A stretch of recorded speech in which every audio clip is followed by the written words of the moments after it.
$15,000 just washed away.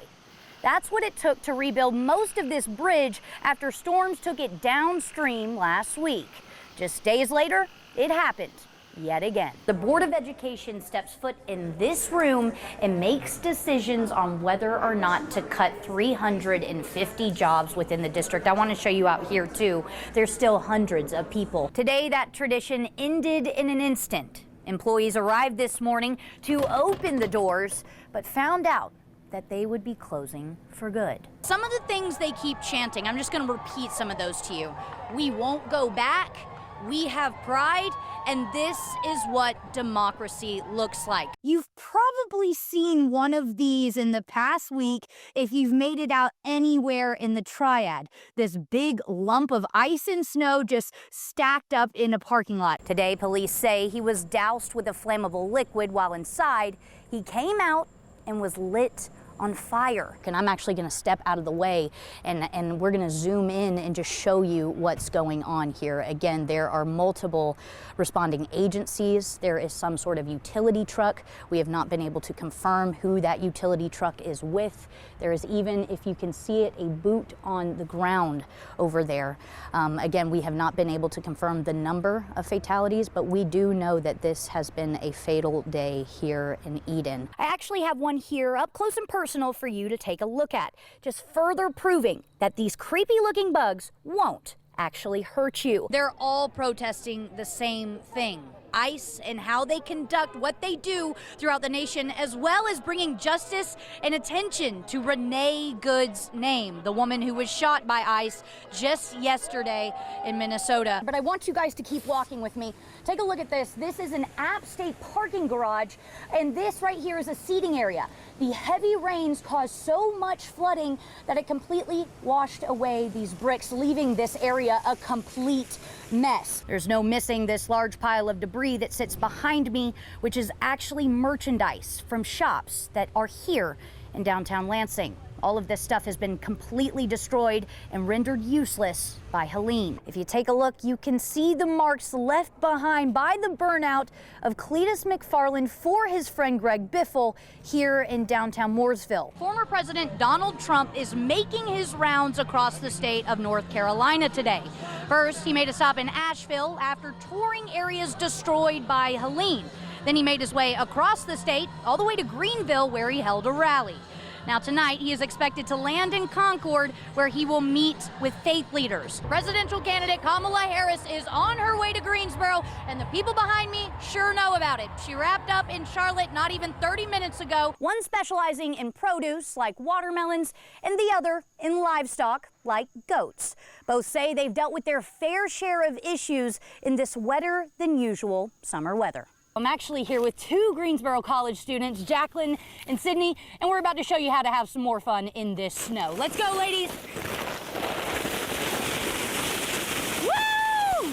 We now know the plane was in the sky for only 8 minutes before crashing and bursting into flames, killing 7 people at Statesville Regional Airport, including former NASCAR driver Greg Biffle. Just like us, these folks standing behind me are waiting to get inside. Not even 10 minutes ago, they were up by the roadway protesting these possible job cuts. We learned more information about both the suspect and victim in yesterday's shooting on UNC's campus, which happened right here at Cottle Hall. And if you take a look down below, students have laid out flowers out of respect for the associate professor. As you can see, pride is still going on here in Winston-Salem, and there is just a sea of people behind me. Music is blaring, people are in their bright colors, everyone's having a good time.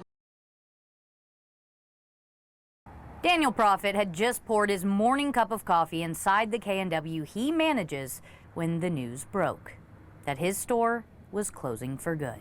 They let us know this morning that there would not be another morning here at K&W. He's the GM of the Haynes Mill Road location in Winston-Salem. He had no idea his coffee would be served with a side of sorrow. Sorrow at the weight of the people that I can't do anything for. Customers were just as shocked. Every day for 7 years, Bobby Williams says he came here after work, Same time, same routine. The employees became as familiar to him as the food on his tray.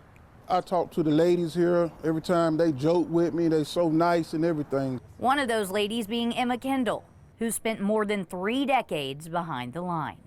I mean, no warning, no nothing. We all come into work this morning, got a note on the door, closed. For Kendall, this wasn't just a job. Her life was built inside these walls. I got married here. I got engaged here in 1998. The ceremony held nowhere else but in the kitchen. She says it wasn't just a KNW celebration, it became a community one. We had the old sign out there, about like this. I mean, it was huge.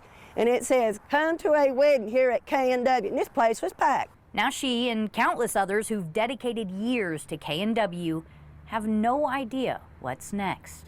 And now that we're losing KNW, I don't know what's going to happen to all of us. Really, I don't. The end of an era, both for workers who spent their days serving up memories and the customers who'd been coming for generations. I love you. I love you. A miracle baby. That's what Sharday Sherrill called her son, Ermias Mitchell. Her pregnancy was high risk. She says she would have never guessed he'd be taken away from her just 2 years later while visiting the dentist. It's something Greensboro police are currently investigating. My baby was only 2 years old. Just look at him. 2 years old, just going to go get his cavities fixed. And my son did not wake up. Cheryl and Ermias' dad, David Mitchell, live in Salisbury. They say they took him to Vallegate Dental Surgery Centers in Greensboro to fill some cavities. They say their son went back for his procedure, and just 40 minutes later, ambulances and police officers showed up at the dental office for their son. I just want to know what happened to my baby. We just want to know also, why weren't we contacted? They say they weren't notified until after Ermias had already been taken to the hospital, alone, in an ambulance. How did y'all leave us? How did you take my baby by himself in that ambulance? He needed his mommy. He loved me, baby. I'm sorry. They remember their son for the bright little boy he was. Sweetheart. Smart. Smart. He was so smart. Too smart. Too smart. He loved dinosaurs. This is the dinosaur that he took with him back there. His dad says Ermias was curious, that he helped him change a tire just days ago. His mom says they cuddled to sleep every night. Now they say they don't know if they'll ever feel whole again.